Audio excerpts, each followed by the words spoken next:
Hello guys, it's Sean here. Today we're doing another Bakugan BakuTech Retrospect episode. This is episode 20 on Acro Gezard. Acro Gezard first released in BTD02, Shitsujin deck Shadow Sanjoshi, and was later re-released on its own as BTC41, this version also having metal cross pieces. It is a Moetaro Bakugan. The deck version has 580 Gs, with a booster version having 580, 590, or 600 Gs, and it released in March of 2012.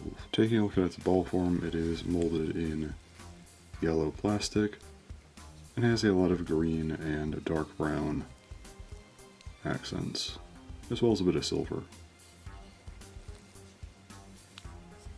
Opening it up, it opens up like that and has two manual parts. Being on the feet here, these just kind of flip out.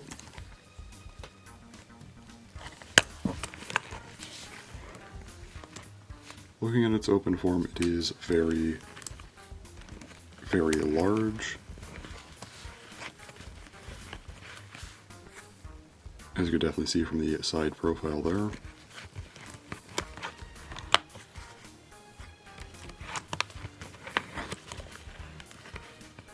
So as for its physical design, it does have two cross pieces, both of them being up here. But the main event about Acro Gezard is that it is very, very long. While there are similar Bakugan like this in BakuTech, this was the first one to ever do it, which made it very noteworthy for the time, and we'll talk about the competitive implications of this a little bit later. That said, the concept behind this thing definitely was functional. To close Acro Gezard, it can be a little bit weird. First up, we'll close the manual parts. After this, these close like that.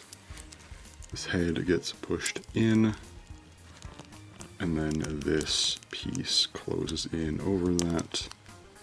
Then I usually fold the arms in and then take this tail, and then it all just kind of converges. Sometimes the arms and legs get a little bit caught on each other and you have to move them around a little bit, but generally it's not too hard to get close, just a slight bit of awkwardness at times. Looking at the anime and manga, Acro Gezard was owned by Tohga. Tohga was a member of the Shadow Sanjoshi, which was a rival group to the main protagonists, and they were fairly relevant throughout all of BakuTech, making this a decently important Bakugan. Now let's look at the variants. First, we have the gold version, released in BCB22 Grey Dragon, having 600 or 620 Gs. The blue version, released in BCB23 Shield of Super Bridge, with 700 Gs. The white armor version, released in BCB26 Best Selection, with 720 Gs. And the Moetaro Fire Red version, which was a Tabinal Cup prize for whoever had the fastest shot, and was also released as a Bakumaruji prize via various lotteries. This version has 600 Gs.